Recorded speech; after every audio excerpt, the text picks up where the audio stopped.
I never thought I'd end up in handcuffs, wearing a bridesmaid dress. But there I was. Mascara streaking down my face, wrists locked together in front of Grand Duke's chapel, while my sister sat in the back of her wedding limo, smiling like she'd finally won. My name is Harper Quinn, I'm 28. Just 2 days ago, I was supposed to be my sister Savannah's maid of honor. Instead, I spent the night in a holding cell, charged with stealing a 50,000 diamond necklace that just happened to be found in my hotel room. Sounds like a movie, trust me, it gets worse. I've always been considered the stable one, good grades, hardworking, built a steady career in event planning, bought my own condo before I turned 30, my sister Savannah. She was always the one Mom called sensitive, which was really just code for never having to take responsibility for anything. But then Savannah got engaged to Graham Whitmore, a charming lawyer from one of Charleston's old money families, and suddenly, the spotlight shifted. She became the star, and my family made one thing crystal clear: this wedding was hers, not mine. I tried to be the good sister. I wore the dress she picked, even though it fit me like a shower curtain. I kept quiet when my mom said, "Maybe go light on the makeup, sweetie. We don't want to distract from the bride." I smiled through backhanded jabs like, "You don't need a +1, right? You're so independent anyway." But nothing could have prepared me for what happened the morning of the wedding. When police knocked on my door, searched my luggage, and accidentally found a small velvet pouch tucked inside my suitcase. Inside was the necklace Savannah had reported stolen. And in that moment, I knew, without a doubt, this wasn't a mistake. This was a setup. One question echoed in my head, louder than the pounding of my heart. Did my own sister frame me, just to erase me from her big day? Stick with me, because this isn't just the story of a ruined wedding. It's a story about betrayal, about power, about image, and what happens when the good daughter finally stops staying silent. Charleston, South Carolina, where the sun hits white painted porches, mossy oak trees sway in the breeze, and weddings aren't just celebrations, they're status statements. Here, every invitation is a declaration, every bouquet, a performance. And every family has at least one mother secretly competing in the unspoken game of whose daughter married richer. The Quinns were textbook material. We lived in a classic 2-story house in the Charleston suburbs. Wide front porch, white picket fence, rose bushes trimmed like it was a religion. From the outside, we looked disgustingly perfect. But behind the polished front door, things weren't nearly as shiny as my mom's Facebook posts made them seem. My name's Harper Quinn. I'm 28, the youngest. Which meant I was the golden child, the pressure project, and the one everyone secretly resented for having it all together. I built my career in event planning. The kind of job people assume is just flowers and fluff, but is actually deadlines, diva clients, and managing chaos in high heels. No rich husband, no trust fund. But I had stability, freedom, pride in who I was. Then there's Savannah, my older sister by 3 years. She used to be neutral, the kind of person who was fine, but never quite great. All of that changed when she met Graham Whitmore, a handsome lawyer with a diamond ring the size of a raisin box and a last name that unlocked country clubs. Suddenly, Savannah wasn't just the other sister. She became the ticket. To what exactly? To status, to legacy, to the kind of cocktail parties our mother, Cheryl Quinn, had been dreaming of for years. Mom started saying things like, "My daughter's marrying into a real lineage." Or worse, "You know, sweetie, landing a good man is still the greatest luck a woman can have." I didn't argue. I'd heard it all before. That brand of polished sexism wrapped in pearls and southern charm. Yeah, I grew up with it. Once the engagement happened, Savannah became the center of gravity. Every dinner turned into a wedding briefing. Every weekend was dress fittings, cake tastings, ring viewings. And me, I was politely told to stay low. Even wearing white or putting on a bold lipstick became a distraction from the bride. Amid all that chaos, the only person who really saw me was Nina, my college best friend and a freelance photographer. She knew the real me, even the messy parts. And ironically, it would be her camera lens that caught the truth no one expected, and helped blow this whole story wide open. Because here's what my family didn't know. Just because I was quiet, didn't mean I was blind. Beneath the bridesmaid dress and the rehearsed smile, I saw every jealous glance, every strategic jab, every breadcrumb of a plan they thought I was too naive to notice. And while Savannah was busy building her picture, perfect wedding, I was holding the real story in my hands, one that, once told, would make this entire town sit up, shut up, and listen. I can't pinpoint the exact moment things started to shift. Maybe it was the first bridesmaid dress fitting. When every other girl's dress fit like a glove, and mine hung off me, 2 sizes too big, like I was drowning in fabric. "You're just too skinny, that's all," Savannah had said, with a soft laugh. As if it were a compliment. But the way she looked at me in the mirror, it didn't feel like admiration. It felt like satisfaction. Then came the save the date photoshoot. I kept it simple, pulled my hair back, light makeup. I knew who the bride was. I wasn't trying to stand out. But the second I walked in, my mom, Cheryl, gave me a glance and pulled me aside. "Sweetheart, what if you skipped the foundation today? You're looking a little pronounced. I just don't want your sister to fade next to you." I stood there, makeup brush in hand, feeling like I'd broken some unspoken rule. One I didn't even know existed. Since Savannah got engaged, the whole dynamic of our house had quietly shifted. Every word I spoke was dissected like I was trying to hijack the spotlight. When I shared I had just pulled off a massive event at work, Mom immediately redirected the conversation. "Graham just bought Savannah a new car. That's a real man." She said it so casually, like it was nothing. But I felt every syllable like a slap. I spoke less, not because I had nothing to say, but because everything I said was twisted, as if I were playing some invisible game I never signed up for. Then came the bachelorette party. It was held at one of Graham's friends' lake houses. I stayed out of the way, sipped white wine in a quiet corner, chatting with a few old friends. But later that night, Savannah yanked me into the bathroom and slammed the door shut. "Could you not flirt with Graham's cousin?" she hissed. I blinked. I wasn't flirting. He just asked what I do in New York. That's all. She folded her arms. "It's always the same with you. You just have to be the center of attention. Even when it's not your day." I didn't say a word. Not because she was right, but because I knew that defending myself would only push her further. But staying silent didn't shield me from the subtle hits. When I offered to design their wedding invitations, just trying to help, since I literally work in event design, Savannah took one look and said, "I know you're really into this creative stuff. But let's not confuse the guests, just use the online template. Simple is better." I smiled. I nodded. But inside, the first real question formed in my mind: did they actually want my help? Or were they just hoping I'd quietly disappear? I didn't have proof, but I saw the glances exchanged between Savannah and Mom when I walked into a room. Heard the sudden hush of whispered conversations the moment I walked past the kitchen. And then, the day before the wedding, I heard something I still can't forget. "All we need is for Harper not to stand out too much tomorrow." It was my mother's voice. Calm, casual, like she was talking about floral arrangements. And then came Savannah's reply. "Don't worry, Mom. I've got it covered." That morning, just hours before the ceremony, I woke up in my hotel room with a strange knot in my stomach. It wasn't the wine from the rehearsal dinner. It was something else. That feeling. That heavy, invisible weight pressing on your chest that whispers, "Something's off today." I tried to ignore it. Took a deep breath. Told myself to make it through the day, at least until my speech was done. But that illusion of peace shattered 30 minutes later. 3 knocks. Hard, sharp, intentional. I opened the door, still in my robe, hair half curled in rollers. 2 police officers stood in the hallway, stern face. "Harper Quinn. Yes, is something wrong?" A high-value item was reported missing from the bridal suite last night. The hotel informed us that a key assigned to you was used to access the 5th floor. "We need to search your belongings immediately." I froze. "Are you saying I stole something?" "We're just following protocol, ma'am." They stepped inside. I couldn't think straight. My thoughts raced, my limbs heavy. One officer unzipped my suitcase, the one I hadn't even touched since check-in, and then he pulled out a small black velvet pouch. Elegant, expensive looking, the kind used to hold only the finest jewelry. Inside was a diamond necklace. The necklace, I recognized it instantly. It was the wedding gift from Savannah's future mother-in-law. The one everyone had been raving about last night, the same one Savannah had said went mysteriously missing during the chaos of the rehearsal party. I went cold.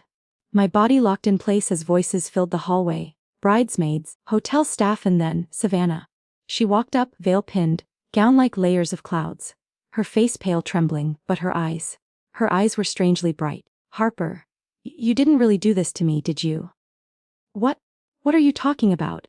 I choked. "I haven't even opened that suitcase. Someone must have." "Enough. My mother cut in, face flushed red. We tried to keep you close. We tried to give you a place in this family. But you just had to ruin it, didn't you? I wanted to scream. To demand the truth. But I also knew exactly where I was, a luxury hotel, in the middle of $1 million wedding, surrounded by people who believed that a polished look meant a clean conscience. I was escorted out. Still in my half-worn bridesmaid dress, with my hair undone and face bare.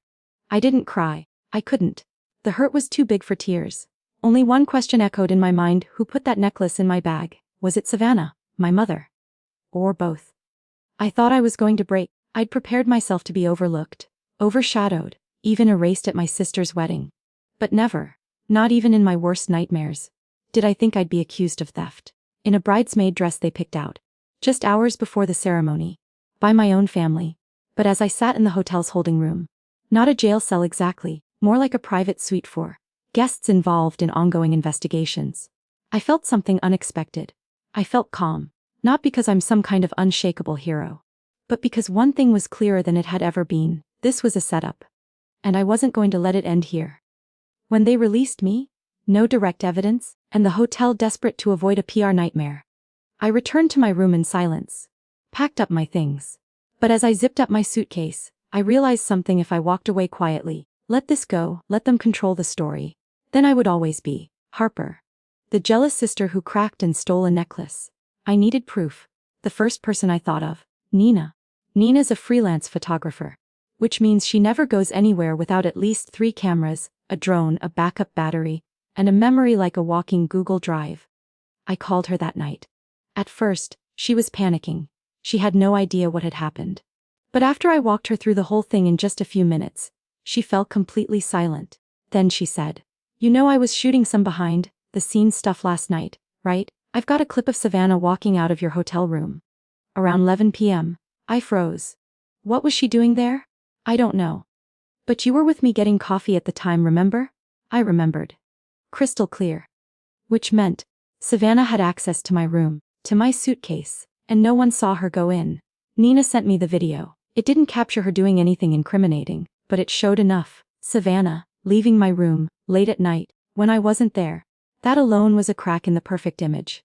And cracks spread. I started connecting the dots. The bridesmaid dress that was mysteriously 2 sizes too big, the photos I kept getting left out of. My mother's tense stares every time Graham spoke to me politely. None of it was random. They didn't just want me quiet. They wanted me gone. And when I didn't back down, they gave me a reason to be erased completely. But this time, I wasn't playing their game. I didn't rant. I didn't post a dramatic status. I started collecting photos, overheard comments, messages, video footage. I wasn't looking for sympathy. I was building a case. Because I knew, if I stayed quiet, stayed patient, and waited for just one more crack in their porcelain, perfect plan, the entire thing would come crashing down. They thought I'd stay quiet. That I'd crawl into some dark little corner, crushed by shame, and maybe, months later, show my face again, pretending none of it ever happened. But they forgot one thing: I work in event planning, and the thing I do best is tell a story. 3 days after the wedding, I uploaded my first video. No names, no location. Not even a clear hint that it was my story. I opened with a single question. Have you ever been turned into the scapegoat by your own family? Just so they could protect their perfect image. The video was 12 minutes long. I laid it all out. How I'd bent over backwards to be a good sister, how I wore the dress they picked, stayed quiet, smiled through the snide remarks, and how I ended up being falsely accused of stealing a 50,000 necklace. I used blurred visuals, subtle documentary style transitions, and most importantly, I included the clip Nina had filmed, Savannah, leaving my hotel room, at 11 p.m., the night the necklace went missing. I didn't say, "This is my sister." I said, "This person was the only one who entered my room while I was away." And somehow, the stolen necklace ended up in my suitcase. Then I ended the video with one simple sentence. Sometimes, the truth doesn't have to scream, it just needs to be told the right way. I hit upload. At first, just a few dozen views. But then, the comments started rolling in. Wait. This actually sounds like the wedding I was at last weekend. I was at a wedding where the bridesmaid vanished, and the bride said she had a mental breakdown. Is this the same one? Was this at Grand Oaks Hotel? I didn't reply, didn't confirm, just uploaded part 2. That one was about subtle red flags. toxic family dynamics, and how easy it is for a woman to be labeled unstable just because she stopped staying silent. Within a week, my first video had over 1.2 million views. And the most unexpected thing, Mark, the groom's brother, the one who sat next to me at the reception, sent me a message. Just 6 words. I knew something wasn't right. That text hit different. It was validation. Proof that I hadn't imagined any of this. That someone else had seen it too. Then came the DMs, from other women. Strangers. Women who'd been betrayed by best friends. Sabotaged by sisters. Gaslit by their own mothers. Your story is my story. I never told anyone. But watching you I think I finally can. And my family. Silence. No calls. No texts. But I know they watched. Because under part 3 an anonymous account. Guest 8430. Left just one comment. You should be ashamed. That was your sister's big day. I didn't reply. I just smiled. Because this time I didn't need to argue. I had the truth. And they couldn't bend it anymore. I didn't think they'd ever call. Not after everything. But then, one night, close to midnight, my phone lit up. It was my mother. I let it ring to the 8th buzz before picking up. Not because I needed time to think, but because, for the first time in years, I wanted to control the moment. On my terms. Her voice on the other end was soft, calm. That careful tone she used whenever something bigger was hiding underneath. Harper, I saw the videos you posted. You didn't have to make such a big deal out of everything. I said nothing. No agreement, no denial, just waited. She continued. You know I only ever wanted what's best for this family. And the thing with the necklace, it was just a misunderstanding. People are looking at Savannah differently now. You know how social media is. People love to twist things. I let out a small laugh, not because it was funny, but because, finally, the truth was so clear. It was never about me. It was about appearances. About image. About how it looked to other people. I answered slowly. If it was a misunderstanding, why didn't you ask me once what actually happened? Why didn't you ask if I was okay? When everyone in the family looked at me like I was a thief. There was a long silence. Then she said, you should think about the future, about keeping the family together. I don't want this to ruin your relationship with Savannah. I closed my eyes. And then I said, not with anger. Not with hurt. Just a calm that cut deeper than either. That relationship was broken a long time ago, Mom. The day you all decided I was a threat. Not a daughter. I hung up after that. No yelling, no crying. It felt like closing the last page of a long, worn-out book, one I had reread 1,000 times, hoping the ending would change. It never did. It only repeated. A few days later, I got a text from Savannah. If I say I'm sorry, can we go back to the way things were? I stared at it for a long time. Then I typed out a reply. You don't get it. I don't want to go back to how it was. I want to be free of it. I didn't send it. I just deleted the message. Turned off my phone. Because I realized. I didn't owe anyone an explanation. I didn't need their forgiveness. And I didn't need to give mine. Forgiveness is a choice. And this time, I chose me. I used to think that cutting ties with my family would leave me empty. That walking away from a bond I'd had since childhood would make me feel lost, disconnected, regretful, even. But no, what I felt was relief. A weightless, unbelievable kind of lightness. The kind that wraps around your lungs and lets you breathe fully for the first time. It felt like this. Like I no longer had to apologize for existing the way I do. Like I didn't have to ask permission to be happy. Like I didn't have to shrink so others could feel big enough. After my video series, everything shifted. I wasn't Harper, the sister of the Whitmore bride, anymore. I was just Harper, the storyteller, the survivor, the woman who stood back up. Small brands in the events industry started reaching out, not just for collabs, but to ask things like, how did you stay so composed through all of that? How did you process the hurt without turning it into hate? And truthfully, I didn't have a formula. All I knew was this: my silence, if it had continued, would have only fed the next generation of women taught to stay small. So I created a podcast. It's called The Quiet Daughter Speaks. Every episode, I sit with someone who was hurt by people they loved, but who chose to heal intentionally, deliberately, on their own terms. I moved out of Charleston, found a new city, a place where no one knew my name, where there were no labels, no old narratives stuck to me. I started over, not in a rush, not trying to prove anything, just steady, kind, and honest enough for myself. Savannah never reached out again. Neither did my mother. I didn't block them. But I'm not waiting either. Because I've learned something simple, but profound: family isn't always where you belong. Sometimes, family is what you leave behind in order to find yourself. I don't know if they regret anything. And I don't care anymore. I don't live for their apologies. I live for the freedom I claimed for myself.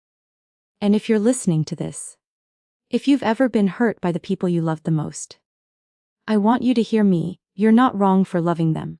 But you're also not wrong if you choose to love yourself more. My name is Harper Quinn. I'm no longer the shadow in my family's story. I am my own light. And I will never apologize for standing in it. Life after the storm doesn't always feel like the end of a movie. There was no music playing when I packed my bags and left Charleston. No ideal partner waiting outside the airport, waving with flowers in hand. No one chased after me in the rain, crying, begging me to stay. There was just me, dragging my suitcase, hands shaking because I had no idea where I was headed. But inside I felt more peaceful than ever. I chose Savannah, Georgia, a strangely poetic twist, since it's also my sister's name. But here, that name doesn't carry the same memories. I rented a small third-floor apartment in an old building near the square. At first, it was just a temporary stay. But then, I stayed. Not because this place was extraordinary, but because here, I wasn't Harper, somebody's little sister. I was just Harper. I started walking every morning. I drank black coffee instead of my usual lattes. Bought fresh flowers just to enjoy them. No stories, no filters. I relearned how to live slow. Not to escape, but to rebuild. Gently, from the inside out. My podcast, The Quiet Daughter Speaks, grew more than I ever expected. People didn't just come for the drama. They stayed for the recognition. Each episode featured someone who had been hurt by family, but chose to heal, not by chance but by choice. A 60-year-old woman messaged me. It took me 40 years to understand what you said in 12 minutes. Thank you for saying what I never could. For the first time in my life, I felt like I mattered. Not because I made people proud, but because I finally told the truth, to myself. I even started hosting small storytelling workshops, teaching young women how to tell their stories with strength, honesty, and no pressure to be perfect. At the end of one session, a girl came up and asked Harper, if your family calls tomorrow, would you go back? I looked at her for a moment, then smiled. No. But I'd answer the phone, because forgiveness doesn't mean forgetting. It means letting yourself live lighter. But going back? That's not necessary anymore. Because I've found home, inside myself. I no longer wish for justice for the past. What I wish for is freedom in the present. And if you're listening to this, I want you to remember one thing. You don't need someone else's permission to be yourself. You just need you. And a little bit of courage. One day at a time, to keep moving forward. My name is Harper Quinn, and the light I was searching for all along was never out there. It's been here, inside me, just waiting for me to finally look in. I don't check on them anymore. No more scrolling through my mother's Instagram. No more peeking at Savannah's Facebook. No more reading between the lines of their captions, trying to guess how they're doing. But somehow, it all finds its way back to me. An old friend from the wedding sent me an article. Attorney Graham Whitmore and wife cut their honeymoon short, raising eyebrows. I didn't feel smug. I just exhaled quietly, like a nod to the universe. Then another friend mentioned Savannah had moved back in with our parents. She'd quit her job. She didn't post much anymore. As for my mother, still holding on, still attending charity luncheons, still smiling that everything's under control kind of smile. But people were starting to talk, softly at first but steadily. Whispers about something off at the wedding. About a bridesmaid who disappeared. About a misunderstanding that didn't seem so accidental. About a family that maybe, just maybe, went too far. I didn't need them to believe everything. All I needed was this, that perfect silence they once owned, was starting to crack. Then one day, I got an email. No subject line, no signature. I hurt you. Not because you were wrong, but because you reflected back the parts of me I couldn't face. You may never forgive me, but I needed to say this. You deserve freedom. I'm not sure I do. No name. But I knew who it was. I sat there for a long time. I didn't feel joy. I didn't feel pain. I just felt light. Like the first breeze of fall after a suffocating summer. Forgiveness doesn't always come from an apology. Sometimes, it comes when you realize you no longer need one to move forward. My family paid the price. Not in money, not in punishment, but in the very thing they once used to control me: image, reputation, perfection. It didn't collapse in a day. It cracked from the inside. The moment they chose to protect the bride's spotlight by dimming another daughter's dignity. And me, I'm no longer the extra in someone else's wedding. I'm living a life where I am the lead. The writer. The director. The spotlight. And the curtain. I don't need applause. I just need to walk forward, head high, and heart steady. Fakery can hold the surface for a while. But truth, even buried for years, always rises, quietly, powerfully, and loud enough that the world has no choice but to listen.